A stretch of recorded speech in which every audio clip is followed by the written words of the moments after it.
Hey everybody, thanks for joining us tonight. I appreciate it. I'm Kent Delbus with Cessna Flyer and Piper Flyer Associations.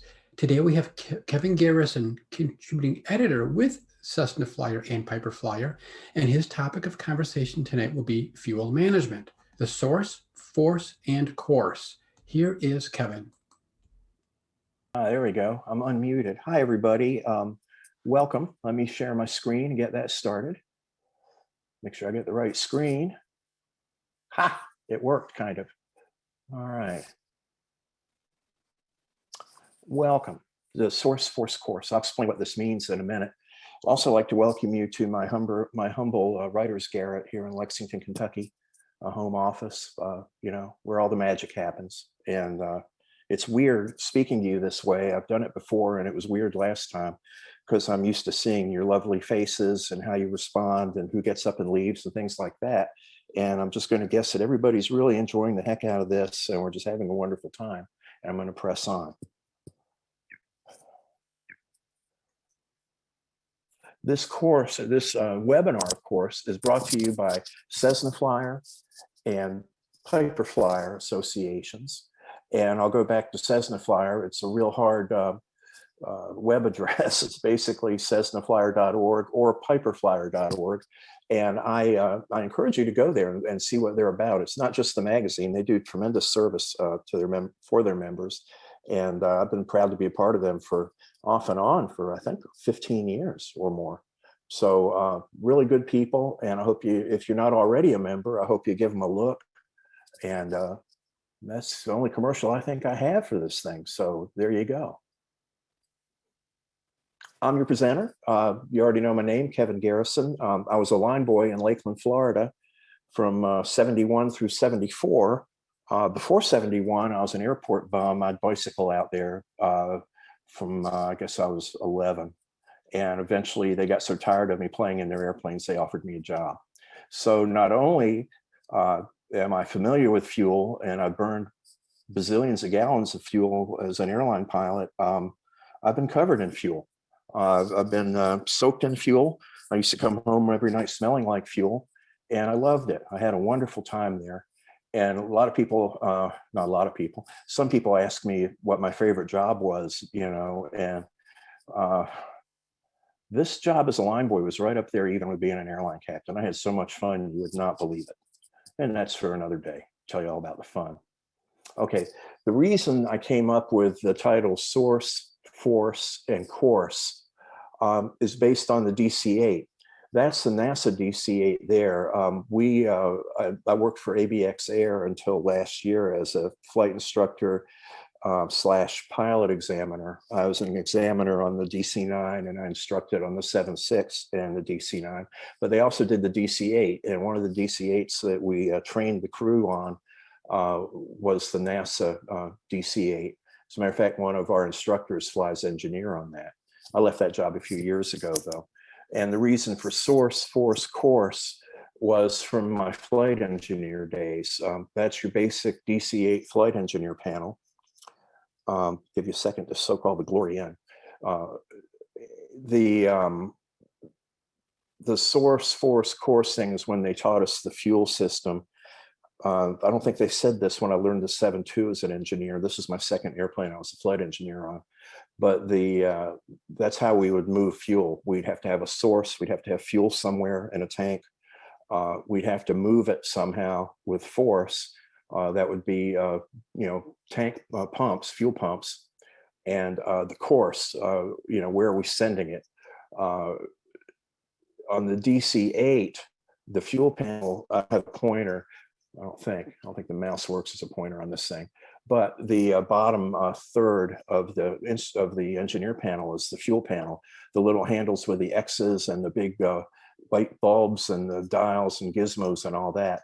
Each of the four engines on the DC-8 had a main fuel tank and an aux fuel tank. And we had a few center tanks too. I think you see those in the center. Again, it's been 40 years since I've been on this airplane, not 40, 35. So I may be getting some of this wrong. I didn't go to DC-8 recurrent just for this slide, so I apologize if I'm getting it wrong. But I do remember that this was the only airliner I ever flew on that you could physically move fuel. I could move fuel from the left wingtip all the way to the right wingtip. Other airliners, you can't actually move the fuel and fill up a tank from another tank. You just choose where the fuel goes to be burned. We'll get into that in a little while. We're not going to get real deep into airline stuff. I have a few pages of it just for an FYI in case you're interested in it. And I don't like to dwell on my brown hair days, when I was young and had a mustache.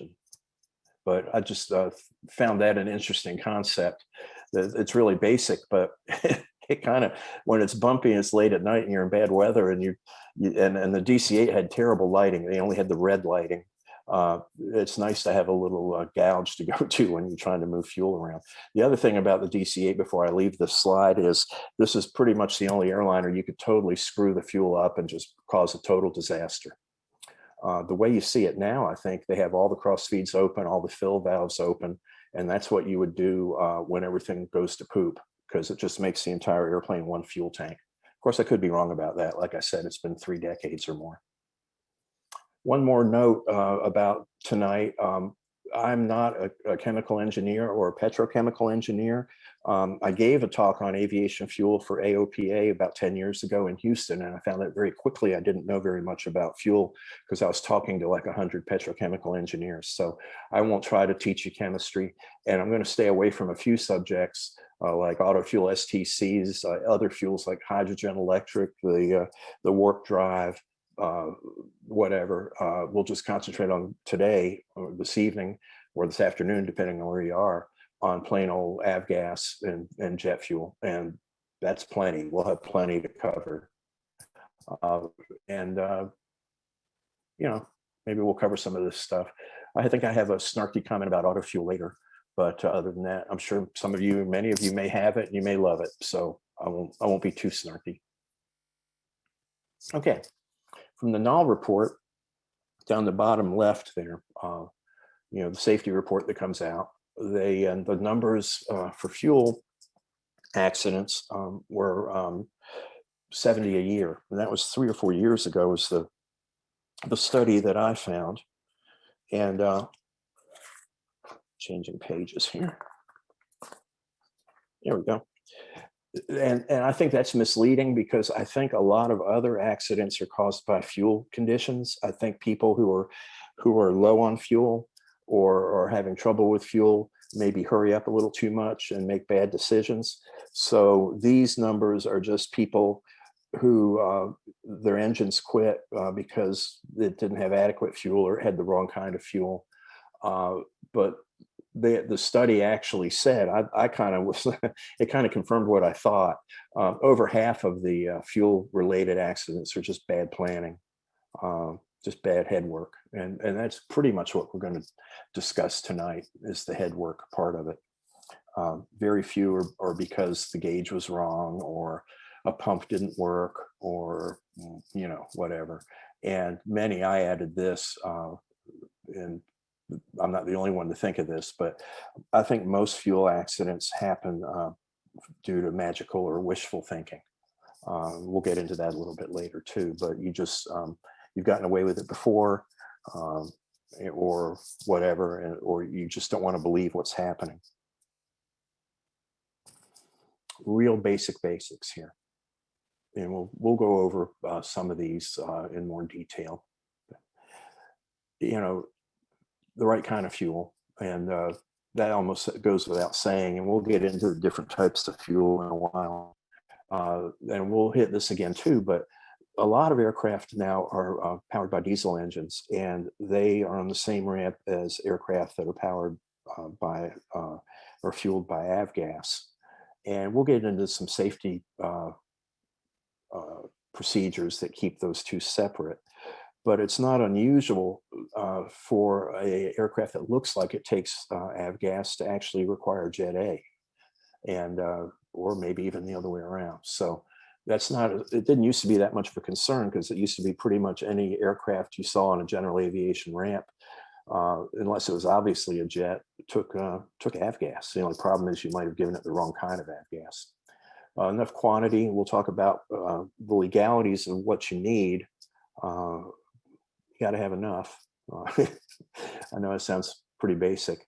And we'll talk about debris and water. I think water may be a little bit oversold, but we'll talk about it anyway. It's a very good habit, sumping the tanks, things like that. And if you have it on board and it's not ballast fuel, you need to have a way of getting to it and using it. That's kind of rare, but imagine the boost pump and your tank doesn't move the fuel and it's stuck. Okay, Captain Will Shakespeare said it best. And there are way, way, way more different types of fuel than the four I'm showing here.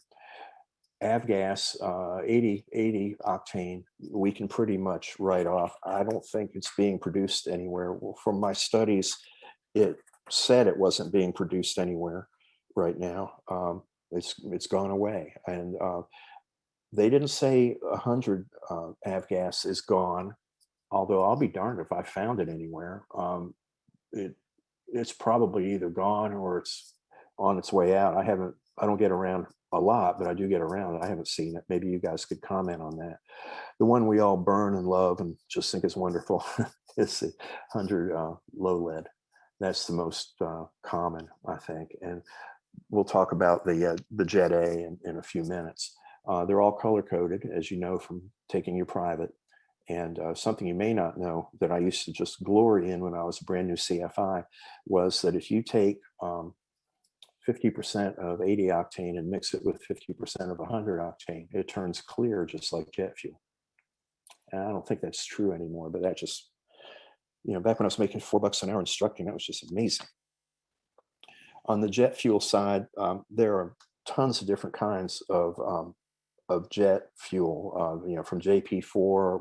I could hold a whole webinar just on jet fuel. Jet A is depicted there. Jet A1 is frequently in use. It has a little higher temperature point.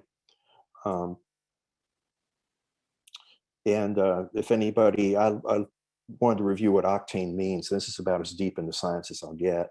It's basically the pressure at which the fuel will spontaneously combust in an engine. The higher the octane, the more stable it is in higher compression engines.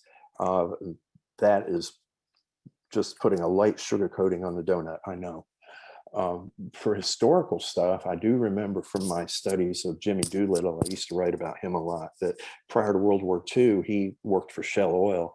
But even before then, he was a big proponent of 100 octane because we didn't have high compression military engines in the mid 30s. And by the time the war came, due to his efforts and other people's efforts, we did. And they needed to have 100 octane fuel or better to operate.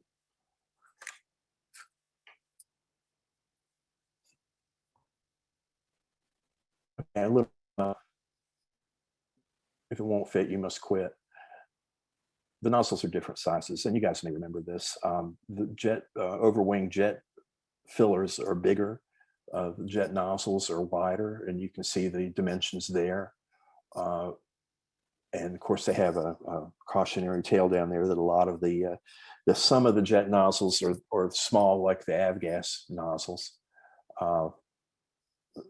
which means you can easily put avgas into a jet fuel tank, but you can't as easily put jet fuel into an avgas tank. I've never run into that even when I was a line crew guy, but apparently that's a good safety feature. The real truth though is, and you don't need to go around measuring nozzles, they're color coded as well. And most of the fuel we get now is from self-serve. And I have another rant I could go on about that, but it's pretty obvious, but I thought I'd cover that. Almost every jet I've ever flown uses this, a single point nozzle, single point fueling. When I was a line crew guy, we had to change the nozzle in and out because if a jet star came in, that was an over the wing thing. And about half the jets we fueled back then needed a over the wing nozzle, and the other half used single point. And I have a funny story about that, but we don't really have time for my funny stories. But I did that, changing the nozzle one day. I took a really nice Jet A bath, and it itches. It really itches. Also, when you do see the single point in use, you'll probably see it in use more on airliners. That's probably, unless you're flying a jet that has single point, and there's a fuel panel under the leading edge of the wing they go to. That's the fueling station. And on most aircraft, I've had them on both sides. On most aircraft, it's on the right wing because they want it on the opposite side of the cargo doors. Am I getting that right? I don't know. It's been a while and I'm getting very old, but okay, let's talk about the classifications.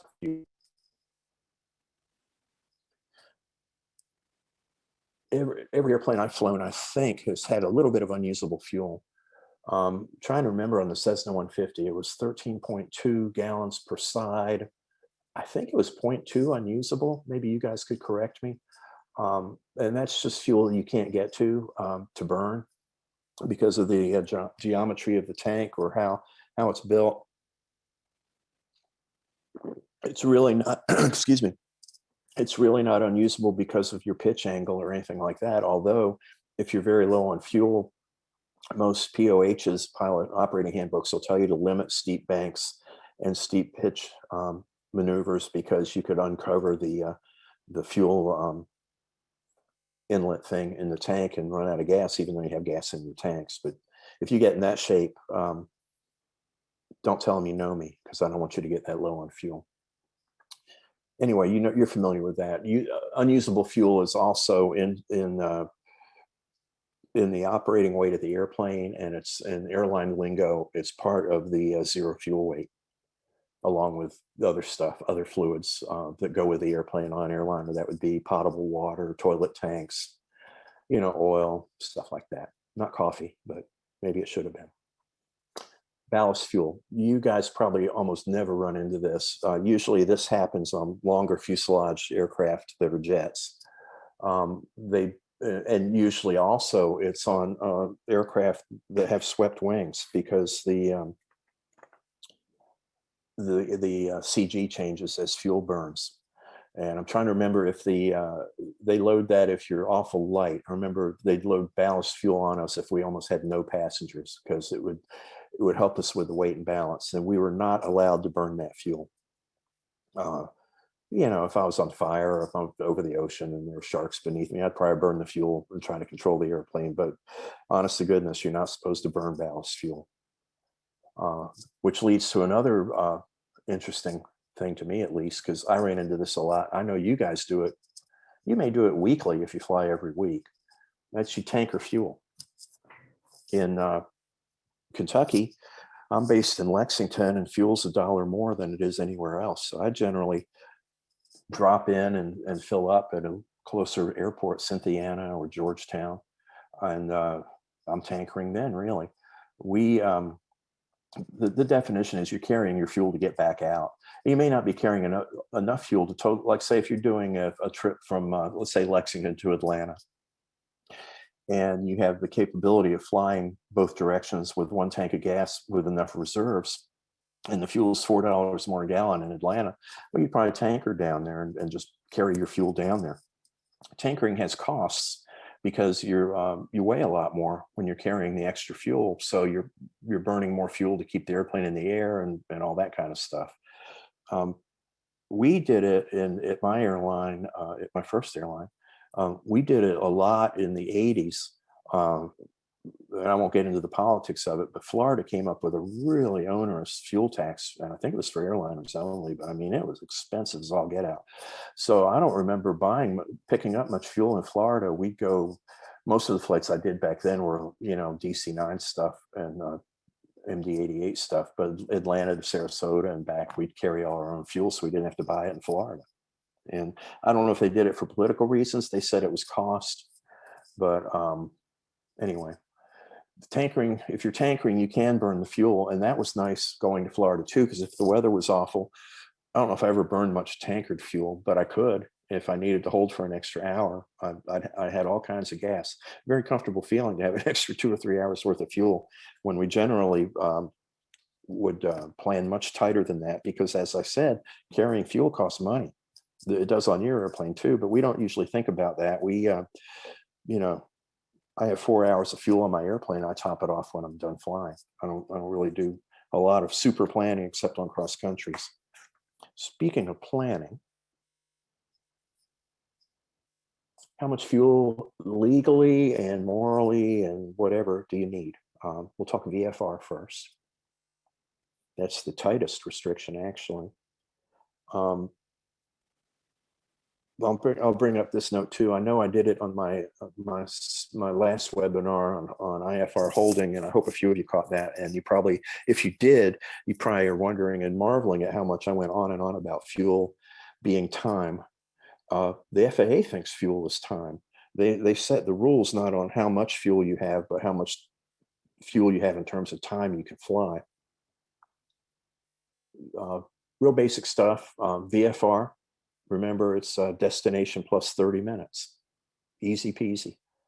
That gives you a lot of range if you're going to make it that tight. And if you are, I hope you're really good at fuel planning, because that's pretty tight for me. That's fuel at normal consumption. You get it off your performance pages. And I'm an old guy, so I'm thinking of the paper pages, but I'm sure your computers can do that for you. And you do it for planned winds, because obviously if you have a 100-knot headwind or a 50-knot headwind, you're going to burn more fuel. It's going to take more time, but it doesn't account for unforecast things. And we'll go into a few of those problems in a minute, but that can really bite you in the behind if you're tight on fuel. And we'll talk about how to handle that in a little bit. IFR. And for all you instrument guys and gals out there, we'll just do a quick review. You complete the flight to the first airport of intended landing, and you shoot the approach. It doesn't say that it doesn't really say that in the regs. When we get into part 121, it does say that, but in the regular straight up FAA regs, I don't believe it says that, because I copied the regs right out of the book. Then you fly from that airport to an alternate airport, and then fly for 45 minutes at normal cruising speed. And then, of course, that note about helicopters. And that still leaves you 100 different ways to get yourself in trouble. First of all, if you're going to a busy airport, the flight to the first airport may take you an extra 30 minutes to get in if they're not even holding, if they're vectoring and you're number 20 on the ILS to go to a big airport, or if you're holding over the outer marker waiting for the guy who just shot the approach in front of you at an untowered airport to cancel IFR so you can shoot the approach. That'll add time. Flight to the airport, the alternate airport, well, you have to decide to go there. You have to miss, then you have to decide. And if I was teaching an IFR seminar, I would have today, I would have told you that's part of the approach briefing. If weather looks tight, if we miss, here's where I plan to go. You might even mention that to the controller just to give the person a heads up. Fly for 45 minutes at normal cruising, and that begs the question: what altitude? If you're in a jet or a turboprop, the higher you go, the better your fuel mileage is. Well, if you're in the Northeast corridor, you may not get higher. They may keep you down to 3,000 or 4,000 feet or a low altitude to get to your alternate, especially if the alternate's close by. And that burns into your 45 minutes. Normal cruising speed at a normal altitude for a turboprop or even a turbocharged aircraft is considerably less than it is at low altitude. There's my worry wart, and I've covered some of these. You're going to, on the IFR and the VFR, you're going to go around, you're going to have missed approaches, taxiing out, ground delays. They happen, not so much for us, but they do happen in big towns. You may have a release time that you're waiting for, and that means you're taxiing and you're burning fuel. The winds could change while you're en route. I mentioned that. Your fuel flow could change. You may be using figures out of your POH, or out of your computerized, your robot assistant, whatever we have nowadays, maybe whispering in your ear what the fuel flow is supposed to be. But you may have old engines there, or you may have engines that aren't efficiently tuned that are burning more fuel. Your routing can change. VFR, probably not, but you could if you have to go around weather. And then of course, malfunctions like fuel gauges and things like that could give you problems. And, I'm preaching to the choir here, but what I'm trying to get at is I'd be really concerned if I was doing a VFR flight and I was going to land with only 30 minutes of fuel in the tanks. I was planning on landing that one. And I'll cover this. I'll beat this horse a little bit more here in a minute because it's important. With 60% of the accidents being poor planning, the salesman said the airplane could go 830 nautical miles. How come I flamed out at 805 nautical miles? And I'm not saying you're that dumb, but somebody must be, because there's 70 accidents a year. So there we go. Okay, now we're getting into a little graduate level stuff, and I won't waste a lot of time on this, but I wanted you to have an idea of how airlines do it, specifically international. We had different fuel requirements. They added flag fuel. You've probably heard about that. And there's a whole bunch of stuff we could talk about there. But primarily, I just wanted to let you know that we had to carry enough fuel to be at our right at our no return point, or we call it the equal time point over the ocean, whatever ocean we were over, and lose pressurization and descend to a level that our passengers could breathe, around 10,000 feet, and go to an alternate and have enough fuel to get there. Which means there's going to be, quite a bit more fuel. And the holding requirements and things like that are different than in the land of the free. And the international fly I did was primarily in the 777, and except for one really bad weather day in England, it was an unusually bad weather day in England. We didn't have to worry about fuel. That one trip we had to divert into Shannon and get fuel. But usually on the 777, we'd leave Atlanta for London with a third of a tank of gas, and we had more than enough. So it had lots of range. Speaking of two-engine airplanes over water, we'll just touch on this. ETOPS, extended twin. Let me see if I can read it. I used to know what this was. Extended range twin engine operational performance standards. We just called it ETOPS. And quite honestly, until I looked this up the other day, I'd forgotten what it stood for. But we used to hit this pretty hard because two engine over water didn't used to happen. It used to be a minimum of 3 engines if you're going to fly people over water. And then they changed it when the 7.6 came out. And we won't hit this hard, but they are, once again, they want you to be able to divert single engine this time with a damaged engine with more drag, lower cruise altitudes. They even fold in icing conditions, adequate alternate airports, and a bunch of stuff. There's the 180 rule, the 240 rule, and we won't get into that because we're not going to deal with that. I will say though that I had one trip on the 777 where we had to shut down an engine because it was damaged. I think we were around 30 west going to Europe, and we had to divert to Keflavik, and I think it was about an hour and a half to Keflavik on one engine, and that was a long hour and a half to a really crappy weather in Keflavik. But no war stories here. But I did want to mention that one of the things that they added, and I thought this was neat, because the original 767 came with one fuel cross feed, like most airplanes do. ETOPS airplanes have 2 fuel cross feeds.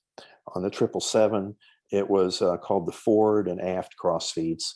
The the 76 ER, which is all showing you how old I am because those are old airplanes now, also came with 2 cross feeds, because the cross feed was critical. If you lost an engine and couldn't cross feed fuel from the dead engine side and burn it on the good engine side, you wouldn't last very long. Either you'd run out of gas, or you'd probably, with the heavy loads of fuel we carried, you'd lose control of the airplane. I think the lateral limit on the 7.6, I'm pulling this right out of my rear end, I think it was 1,000 pounds. I know the 7.2 it was 1,000 pounds, but anyway. Maximum fuel, something you don't think about much, but maybe you don't. Although I have a Cessna 140 that I fly, and I usually wait till I burn 5 or 6 or 7 gallons off before I put people in it, just to stay legal, because I'm a pretty hefty guy. So I guess that would be maximum fuel. Yeah, it's the most fuel you can carry and still legally make a takeoff. You don't exceed your takeoff weight. In the transport world, that could also be the takeoff weight for that runway. Runway performance in the air transport aircraft is predicated on weight, not runway. Well, runway length fits into it, but it's primarily you would ask, do we weigh? Are we light enough to use this runway? Because it's a weight limitation. And speaking of weight, I forgot to mention a few slides ago an important distinction. Excuse me while I sip on my water here. You and I in the general aviation world, we think of fuel quantities as gallons. And we know that a gallon of avgas weighs 6 pounds, give or take.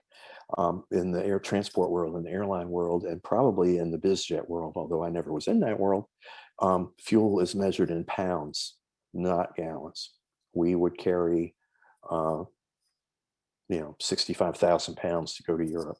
I have no idea. I used to remember how much jet fuel weighed, but I would have to look it up. I don't know. It would all be weight.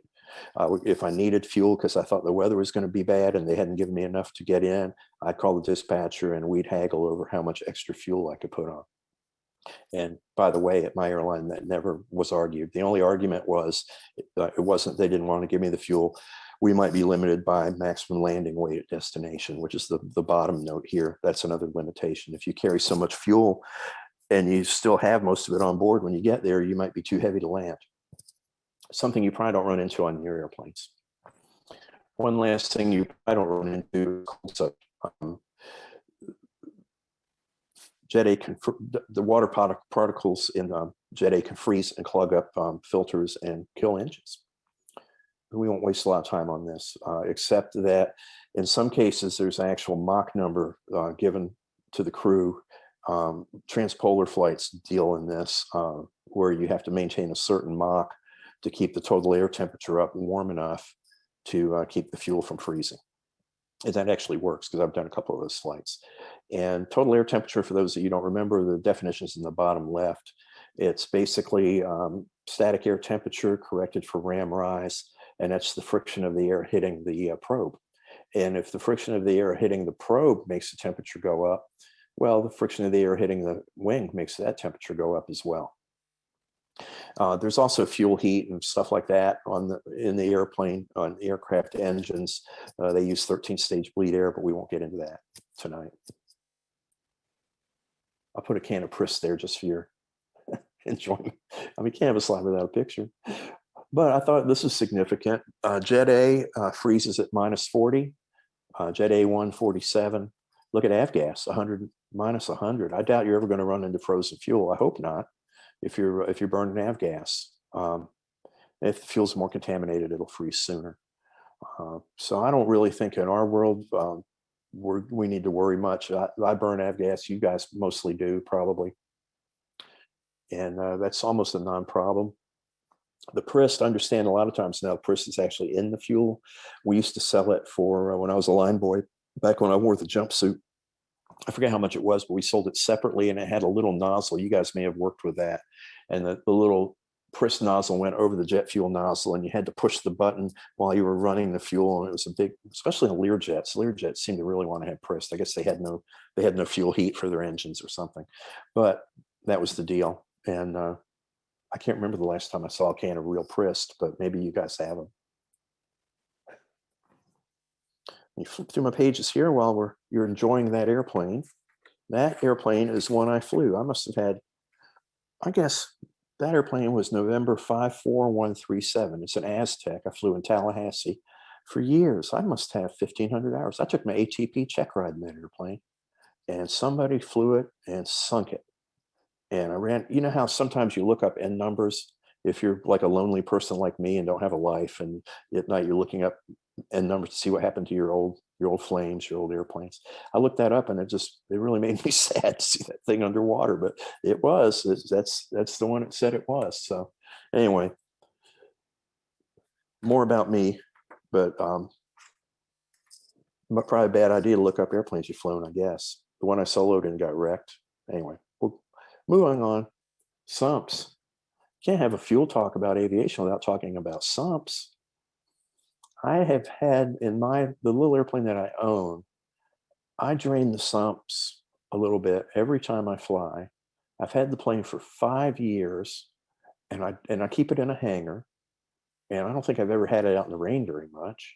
And I always fill it up when I come in. I don't think I've ever found any water in my fuel with the sumps.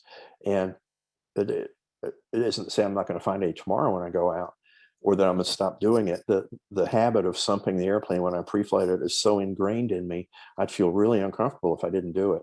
You know, that and checking fuel caps and all the other stuff we do.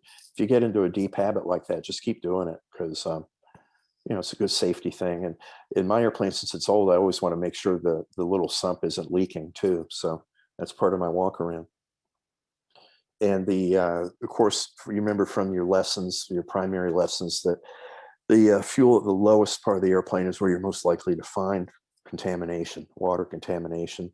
On my airplane, that's the carburetor bowl. In other airplanes, it's lower than that. You have a little handle to pull and stuff like that. But there you go. That's I guess I don't have one of those. That's a water separating thing there. And I wanted to touch on that too. Looks like whoever's doing it, I can't see how much fuel's in there in that picture. Looks like they're planning to put a lot of fuel in that thing. It's awful big. Um, and I've seen people do this, and you guys could correct me. I'm probably totally wrong on this, but when I sump fuel, I get rid of it, and I'll show you how I do it in a minute. I don't, but I've seen people, they trust that thing so much they just pour it back in the tank. And again, I'm probably being an ancient pilot, but if you just sumped it, why don't you pour it back in the tank? Anyway, I'm sure that's what it's for, and it's supposed to help the ecology. And next slide, after this next slide, I'll talk about that. But I just wonder about that. Anyway.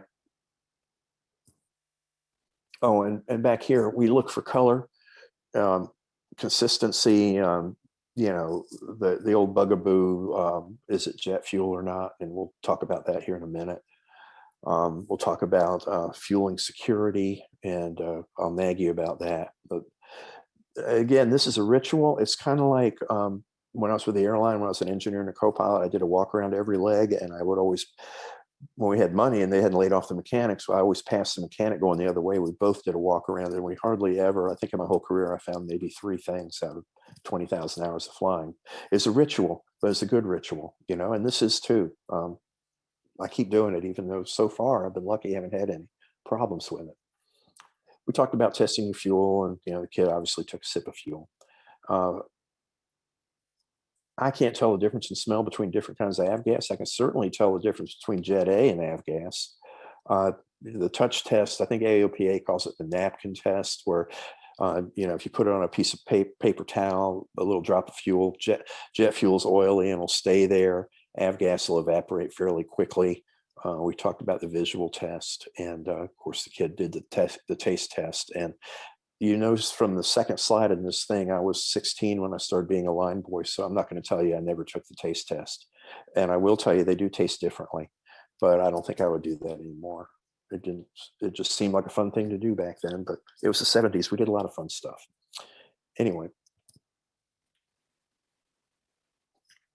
here's the ecology part.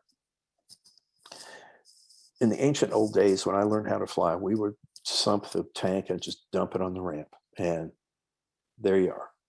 And we don't do that anymore.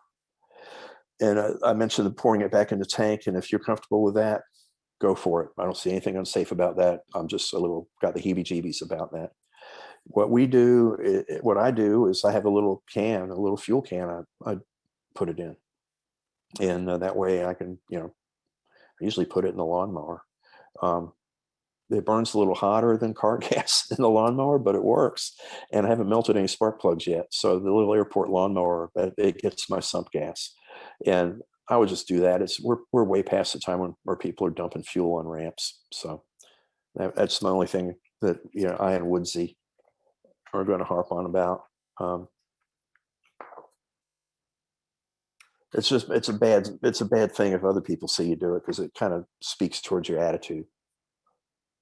Aha, here we are in your world now, self-service fuel. I've often said that I've never seen a service business more eager to not be of service than FBOs, but that's another rant. I think it's in my next column. And anyway, we're all using self-service fuel. I've found recently that it's important to call ahead if you're going to use self-service fuel to make sure it's working. In Lexington, Kentucky now, see, 2 out of the 3 airports around me, well, actually counting Lexington, 3 out of 4 of the airports around me haven't had self-service fuel that worked for the past week or 2. I have no idea why. Actually, in Georgetown, I know why. But it's not a given that you're going to fly in at night to some lonesome town and the self-service fuel is going to work. So it's worth a phone call. And the reason that I'm saying you should call is I don't want you overflying or stopping with low fuel and deciding to press on because you couldn't get fuel. So maybe we'll make it to the next airport. That's not good. So anyway, part of the planning, part of the 60%.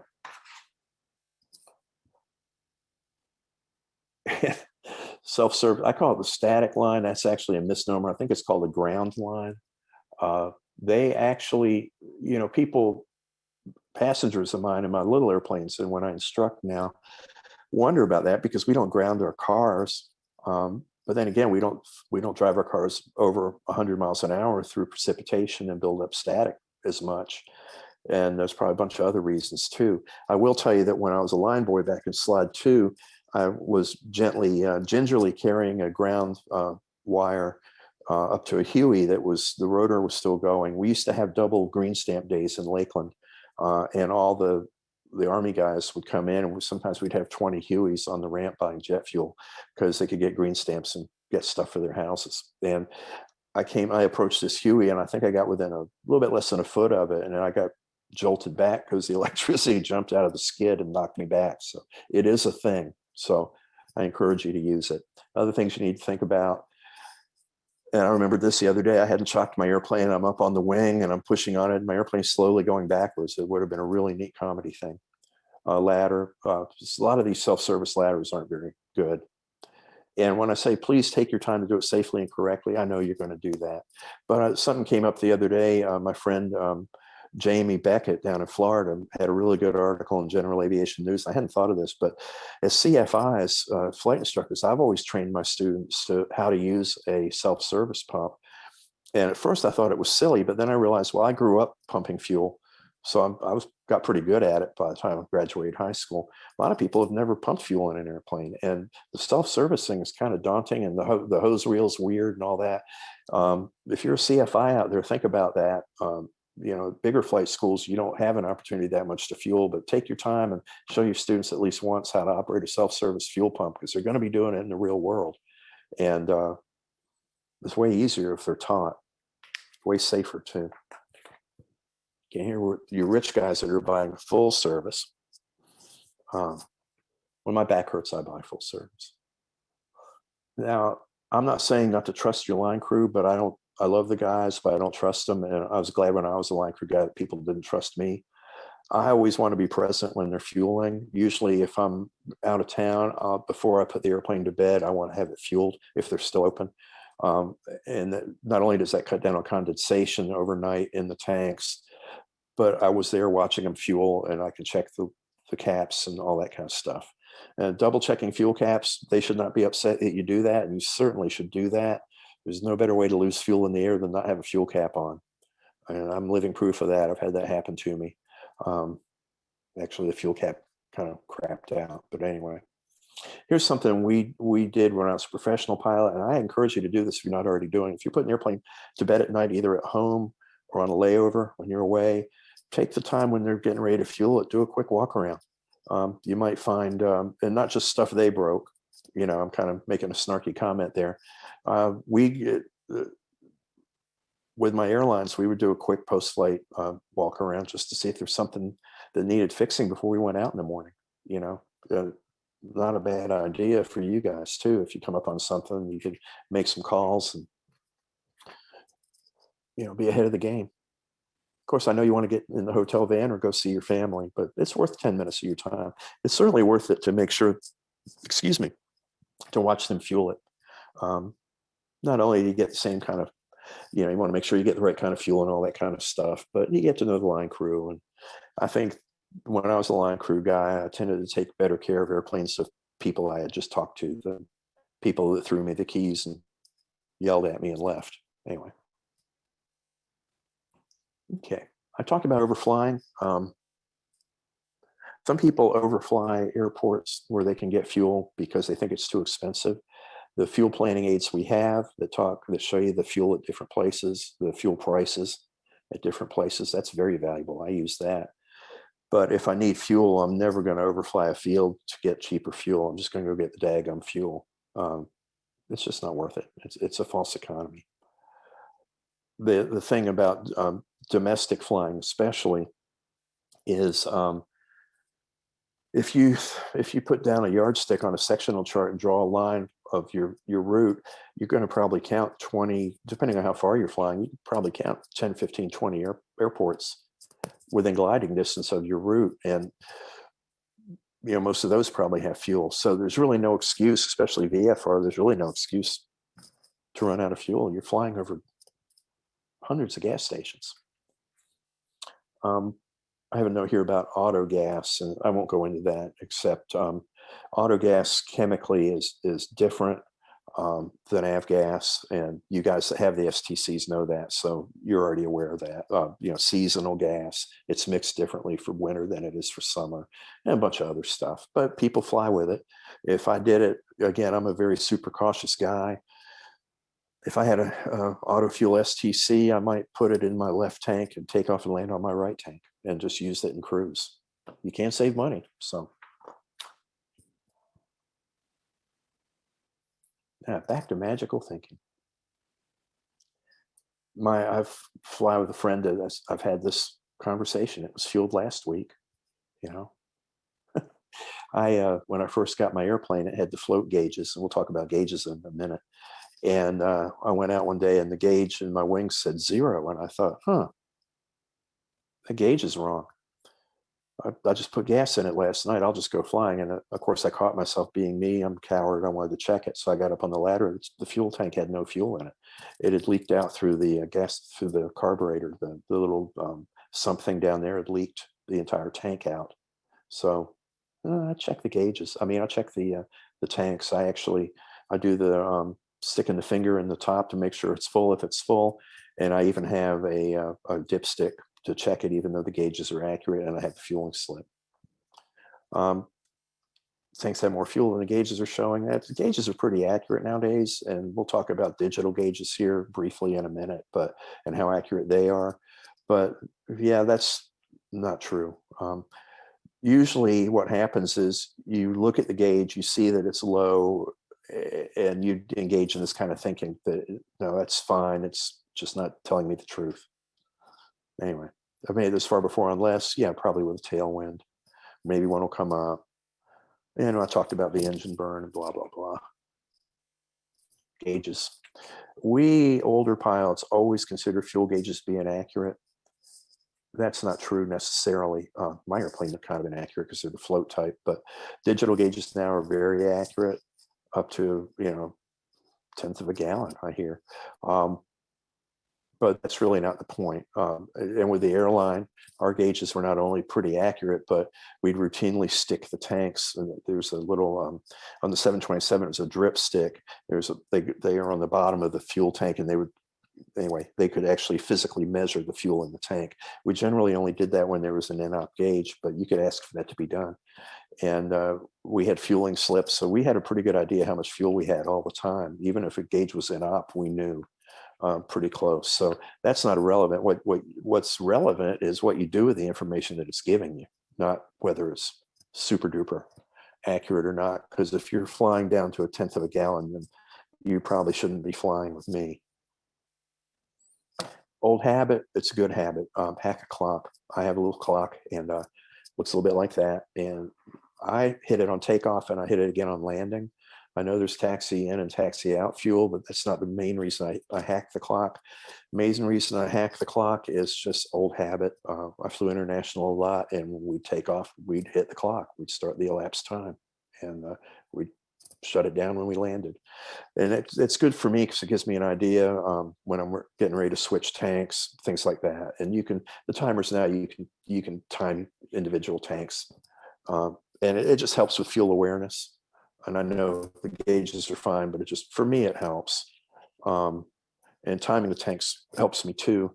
Let me see if I can, let me talk about this just briefly a little bit more. I know we're running a little bit late on time, but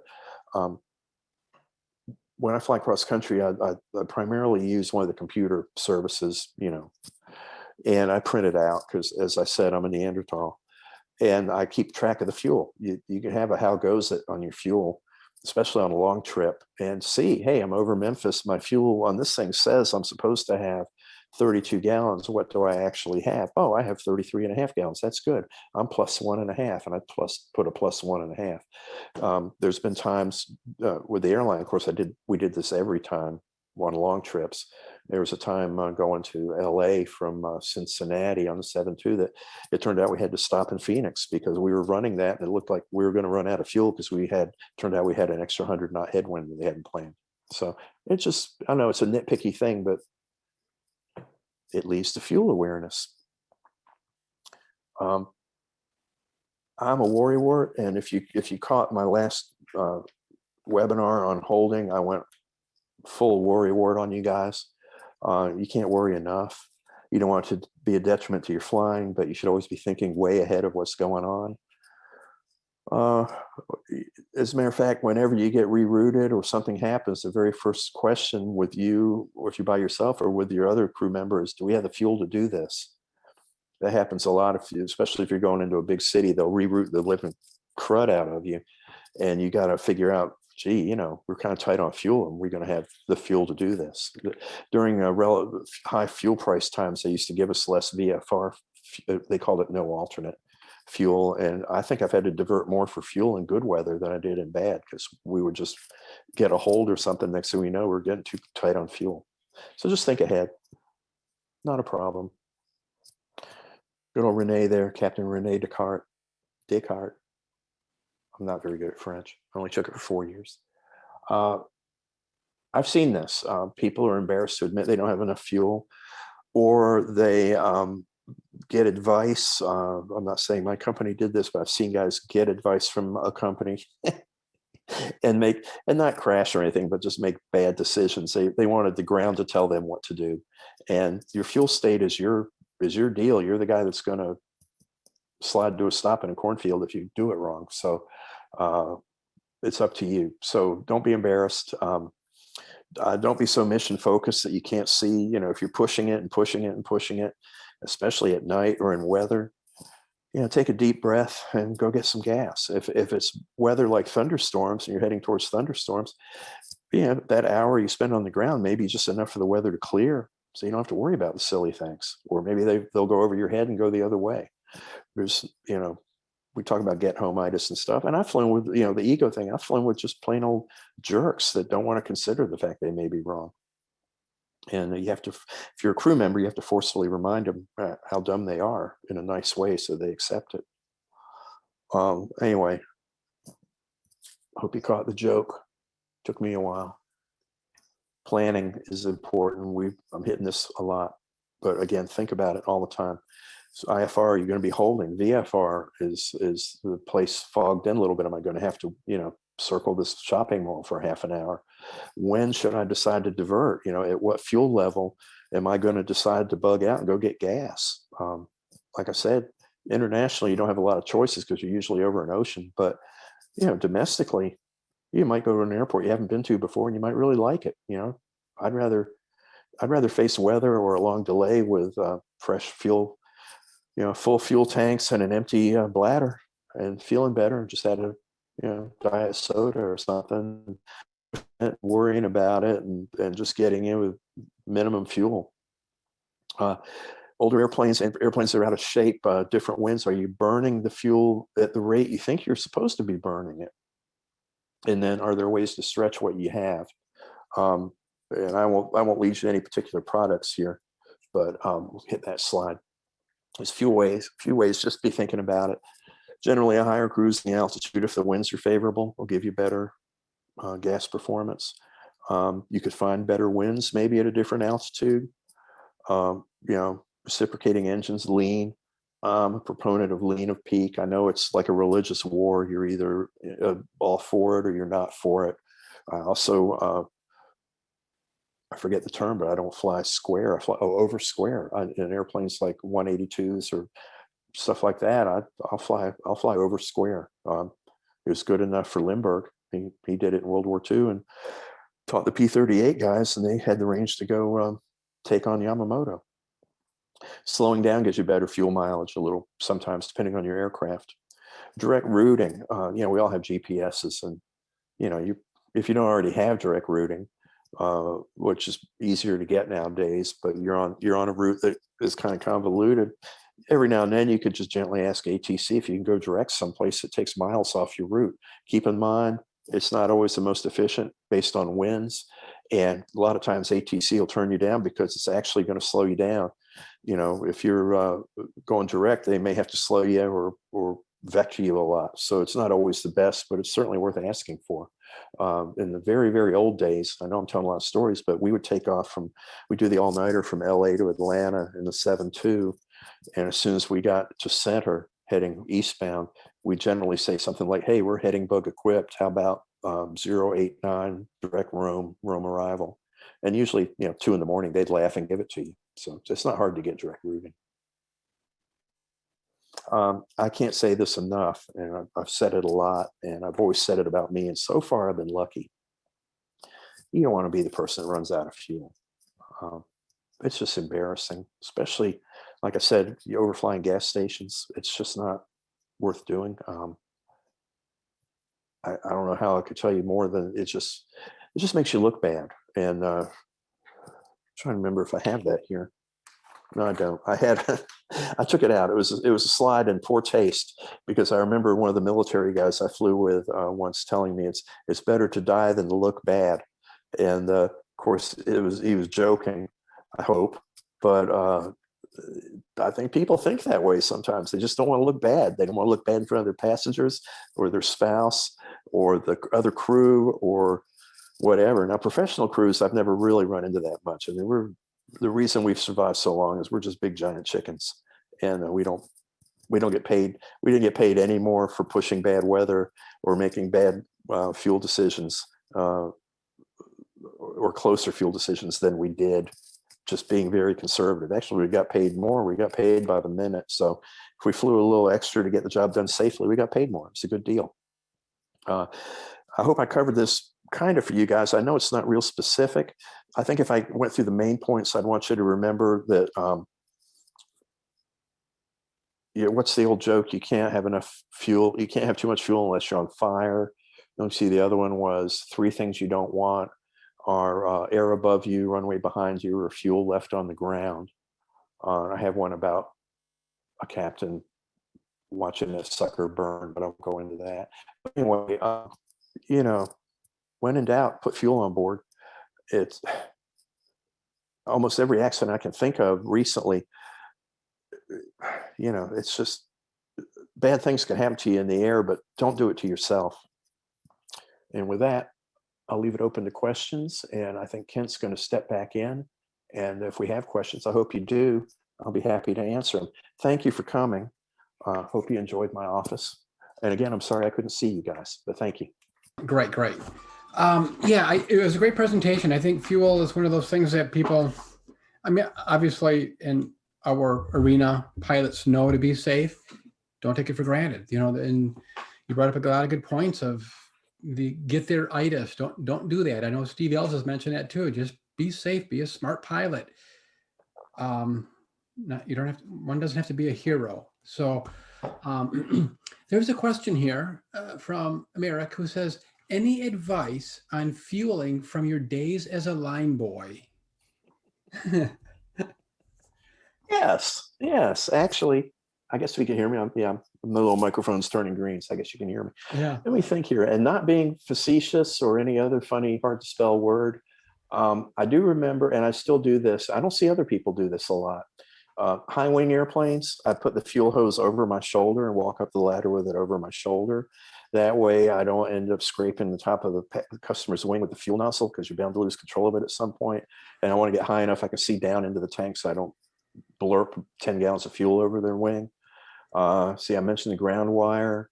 I mentioned that it's a good idea to turn the truck off before you change fuel nozzles. Oh, here's one that I hadn't mentioned. If you're looking to get, and I've read this in different POHs, if you have the kind of airplane that had, and most of us do fly this kind of airplane, that has left, right, or both for fuel selection, this actually works. I've tested it out. Before you fuel the airplane, put it in left or right, not both. That way, when you're fueling one tank, it doesn't transfer to the other. If you really are filling up, I think that's the way you really fill up. I don't know how much it is, but you'll get some more fuel in the airplane. And I won't say tip your line crew. Don't get mad if they show up a little bit late, because a lot of times they're busy, or they're like me, they're under a wing, BSing with somebody. But fueling it yourself, I can't think of much of anything else. The fuel hose, if you're self-serve and you're retracting the fuel hose, put your foot over it when you're retracting it so it doesn't just go wild and go flopping around. And you get it on a lot of people jam the fuel hose in the retract thing. And it's just, we'd always do that. We put our leg over it when we were doing fuel trucks. It's the same thing. Anyway, that's pretty much it. Here's another one from Doug Fisher. Doug has a 1960 Cessna 180 Charlie. It came with extended range tanks. No information on quote unquote usable fuel quantity. What is the best way to determine unusable gallons? Oh my goodness. Let me think. That'd be a good question for a mechanic, because I don't know. Mm-hmm. Trying to think of a way if you filled them up and you burned them down. Honest to goodness, don't know. It seems like if it didn't come with paperwork, that's hard. It seems like it would be in the paperwork. I'm sorry, I can't be helpful there, honestly. No, that is a good question. And I'm thinking, Doug, if you have our email, send that email to me with the serial number so I know exactly, and I can forward this over to Steve or Kristen on this one. It's one of those things, and if you happen to know the manufacturer of the tanks too, maybe I can do a little bit of research and see if we can get some more information for you. Let's see here. Mary has a question. Mary McEnroe. I tried to fuel at my destination last Saturday, and the credit card machine didn't work. We flew to a nearby airport, and thankfully it worked there. When I returned, I posted the information on the pilot Facebook group, and we heard from pilots in a variety of areas on the West Coast about the same issue at airports they visited. Was there a network outage, something to keep in mind for contingency planning, since many airports aren't staffed? Yeah, actually that came up here recently. I've had that happen and I've just always, I'm sure Mary tried this, just use another credit card. I've had it where it won't read my MasterCard, but it'll read my whatever. But that doesn't sound like that's what happened to her. But here, Georgetown Airport in north of Lexington, they have self-serve fuel, and it was down for I don't know how long, a week or two.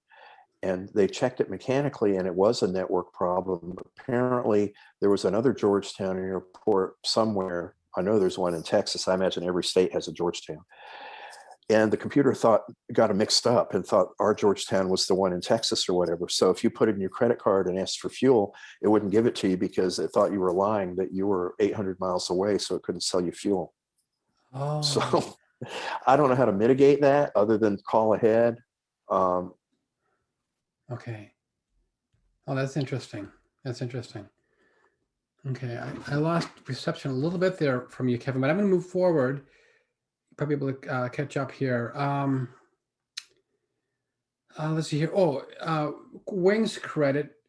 Drew had asked a question, and the wings credit, this conversation from Kevin is applicable for the wings credit, and Jen has put the wings credit information in the chat box. So take a look at the chat box. You'll see a link there. Um, and she also had put in there SICE's information that you'll see. SICE is a extremely accurate digital sending unit to quantify the amount of fuel you have left in the tanks. Let's see here. Mary, Drew, and Mary said that she had tried three cards from two different people and it didn't work.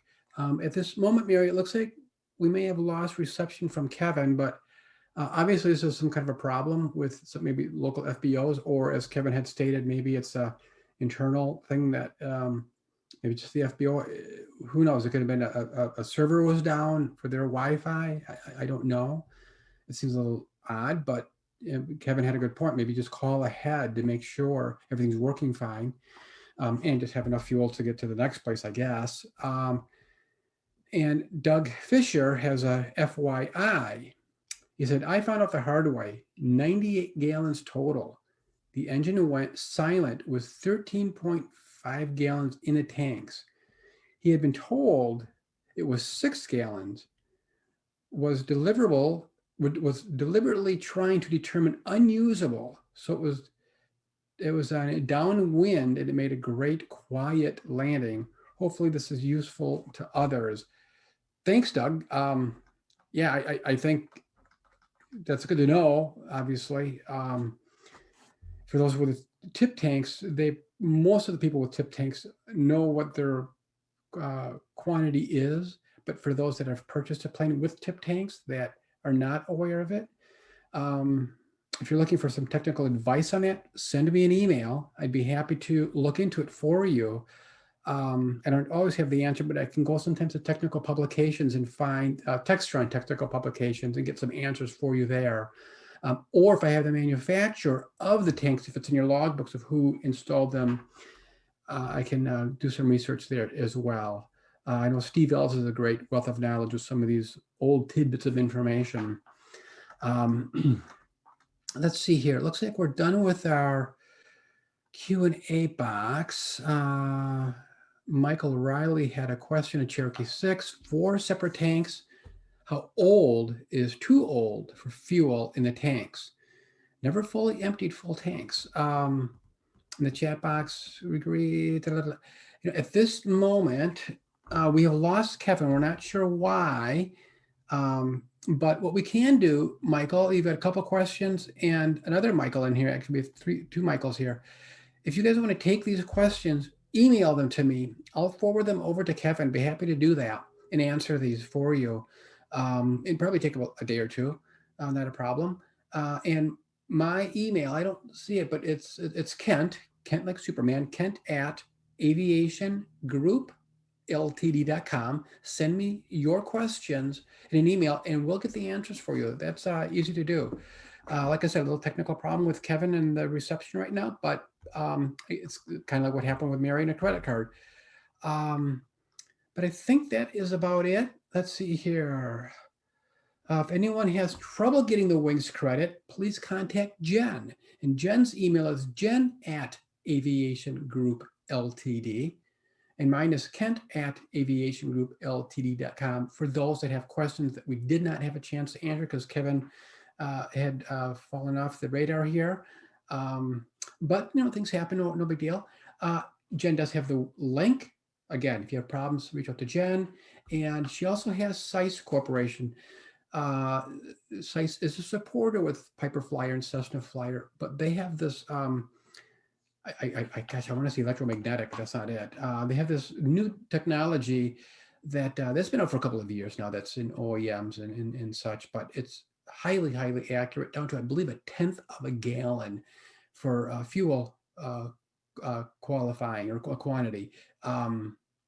And Jen has it there in the chat box. If you don't have a chance to write this down, just send me an email. Say, hey, Kent, what was that company that has these new fuel quantifiers? I'll send you Scott's information. He'll be happy to talk to you about if your airframe is applicable for that. Let's see here. What else do we have? The YouTube channels. Jen has that posted. The Cessna Flyer. I'm back, fine. YouTube. Oh, there's Kevin again. There he's back. I'm sorry, guys. I don't know what happened. My internet worked, and I don't Oh, know. But that's I guess okay. That's okay. okay, We were addressing a few things here. We got a couple of little additional housekeeping things done here. okay, great. Um, It's funny. I was but just making fun of computers, and my computer clicked off. I wonder if that was, yeah, it well, heard no, me or something. yeah, no problem. Actually, one of them. Let's see here. I wanted to go back to one of them. It's funny because with Mary actually came back and said that they tried three credit cards and from two different people and it didn't work. And I said it could be a network thing. And here all of a sudden we lost you. And it happens. It's kind of ironic. I guess it's just Yeah. proof in the pudding that things do happen. Well, I basically have a wood burning server out here in the country, but it was working. I just, That's right. That's all right. And Doug Fisher said he gave a little FYI. He said he found it the hard way. Uh, he has 98 gallons total. mhm. Um, the engine went silent at 13.5 gallons left in the tanks. And he had been Hmm. told it was about 6 gallons. But they landed downwind and it was very silent when they landed. But obviously, he's here to tell about the story, which is a good thing. But I guess it goes back to the thing of, you've got your old school thing of your timer that you used to do years back. It's not a Mhm. bad thing. It's a good redundant backup system. It Mhm. worked for you. It worked then. It works now. We have SICE with extremely accurate measurements. We have all the additional things that you brought up in this conversation about, don't have the get there itis. Just be safe. You'd rather be a safe pilot than a brave pilot, or what was I forgot the military thing reference you made with it's better to be a Oh, better to die than to look bad. that one. Yeah. Yeah. Just be safe. I mean, this is really the message of this whole thing is be safe, and you did a great job with this. So Yeah. um Well, I'm sorry that happened to him. I can't figure that out, but yeah. I always uh, try to land. I wrote this down. I don't think I mentioned it. And again, I'm a big wuss, but I always want to land with 45 minutes in the tank. I want to be touching down with 45 minutes in the tank. mhm, More better an hour or more, but you right. know. But anyway, I know that's not always possible. And a lot of people are weight limited on takeoff based on landing and stuff like, and the load they're carrying and stuff like that. But Mhm. anyway, And I do have a question for you, Kevin, on fuel. Is let's say you go to you're fueling up and you've done it 100 times in your Cessna, and someone switched, for some unknown reason, you had 1 or 2 gallons of a different avgas or different gas that went into the wings. What do you do if I'll call it cross contamination? What do you do if it's 1 gallon only? oh gosh, that'd be a good question for Steve. But it personally, if it's, of course, 80 is not available. If it's, two different kinds of avgas, I'd probably, you know, okay, FAA, turn yourself off. I'd go with it if it was a gallon or two. If it's jet fuel, no, I Right. wouldn't. But But I think it's heavier anyway. It would tend to migrate toward the inlet. If the way I understand it is correct. okay. And yeah, that's a tough one, but it'd be really hard to do that. But if you did do it, if it was two different kinds of, if it was you mixed, oh, I don't know, boy, I don't even want to go down that road. Should you put 2 gallons of car gas in there to get going? Probably not. Right. Would your insurance pay for that post crash if they found out you put unapproved fuel in your airplane? Right. Are there no hotels in the country you can go to and get a steak dinner and go to bed and figure it out in the morning?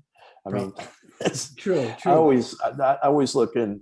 This is non-fuel, but I always look at decisions like that. And first of all, is it going to matter in 10 years if I get home now and go with this fuel? Probably nobody's going to remember in 10 years, including me, that this happened. And the most important one is, how's it going to go when I'm sitting at the hearing in the hearing room and I have to explain myself, assuming I survived the crash in front of a judge and the jury of my peers or whatever. How am I going to, what kind of testimony am I going to be able to give? Did you Right. do this? Well, yeah. Okay. Yeah. Why? Well, because I felt like it. I felt like it was okay. Oh, Anyway.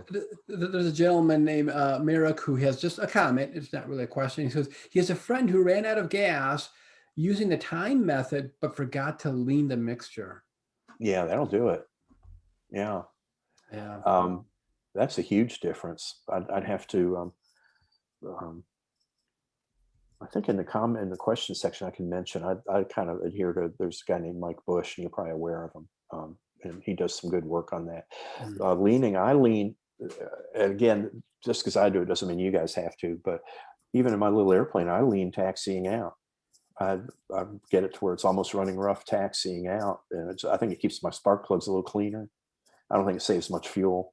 And I lean probably out of 1,000. I usually don't get much above 1,000 feet, and I lean it at 1,000 feet. Mhm. Certainly, if you're at 7,500 feet, you should lean it. So yeah, it's a huge difference in fuel flow where you just leave it rich. If you're flying an air coupe or something that doesn't have mixture, of course you can't lean it. But those are few and far between nowadays. But Mhm. yeah, it does Yeah. make a difference. And Michael Tamales has another question. He said, this gentleman, Michael says that I always check visually the tanks. He's got a Saratoga with an inboard and outboard tanks Mm-hmm. and wing gauges. On the inboard tanks, it shows 35 gallons. Recently acquired, is there any way to know how much fuel is in the outboard tanks if it's not visible from the neck? Hmm. Well, you couldn't dipstick it. I'm not aware of a way. That's another good Steve question. I'm not aware of a way if you can't stick it and you can't see it. And it is on that airplane, that would be pretty common, I would think. Mm-hmm. I don't those airplanes have tabs, like at a certain level, it reaches a tab, and then, but if you can't see the fuel, I honestly don't see a way you can measure it other than the gauge Right. or a mathematical. I hate to say run a tank dry. We used to run tanks dry all the time just to make sure we got all the fuel out of it. You could drain the tank and fill it up with different levels of fuel and see where it is. If you go, that would be one thing. Drain the fuel. I'd burn most of the fuel first, so you don't have to waste a lot of money draining it. Right. And then at the airport, put 5 gallons in it, see if you can see it. Then put 10 gallons. Can I see it yet? Oh, okay. At 15 and a half gallons, I can actually see fuel. So when I don't see fuel, I know it's below 15 and a half gallons. Mm-hmm. That'd be my only advice. Right. But Right. yeah. Right. Let's see. The same gentleman, Michael, says that his Saratoga has 107 gallon total capacity, including unusable. Mm-hmm. So, Michael has a question. Michael Riley, when is fuel in a tank too old? Oh, that's a good question. I don't think.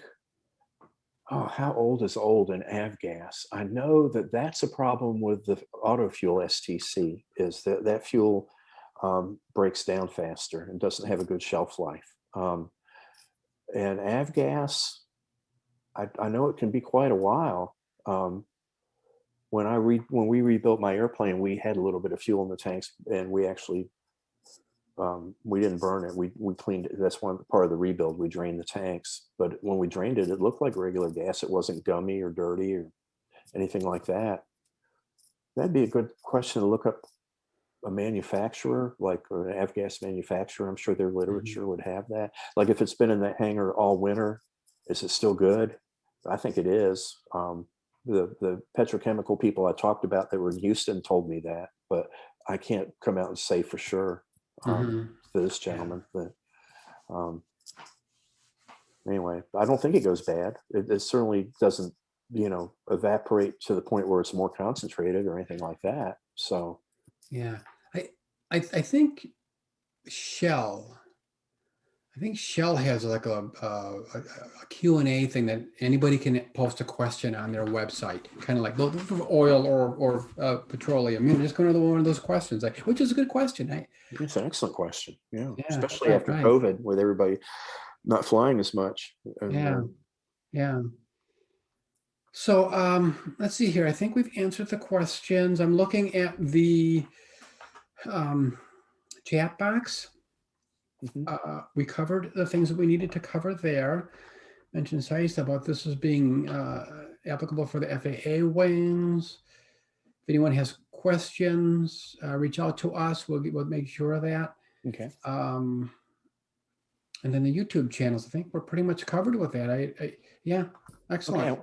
I see we have people here. I want to thank you guys again for coming. I know it's weird being at a webinar, but it's also easy because none of you had to climb in a car or travel or anything like that. So I really appreciate you showing up, and I hope it helped you a little bit, or at Yeah. least helped fill the time for an hour. But hope something I said got through. And it wasn't a deeply complex subject, but it's nice to talk about this stuff every now and then. So thank you. Yeah, safety. That's the biggest thing. That's the message that I got, and that's what this is all about: being safe, being smart, and taking the precautions when you're fueling and measuring and calculating. That's what people have to do. Don't be anxious. So we thank you, Kevin, for being here tonight, and everybody else that joined us, and for being here. And this will be put on YouTube in a few days. We'll get it put up there. So again, thank you everybody for joining us tonight. We appreciate that. And Kevin will be here for another webinar. I think next week we have something else scheduled with Kevin. Right, next Should be month. applicable. Next month it'll be on weather, I think. So. Right, which I think will be another wings credit thing also. So again, thank you everyone, and have a good evening, and we will talk later. Bye, everybody. Bye, guys.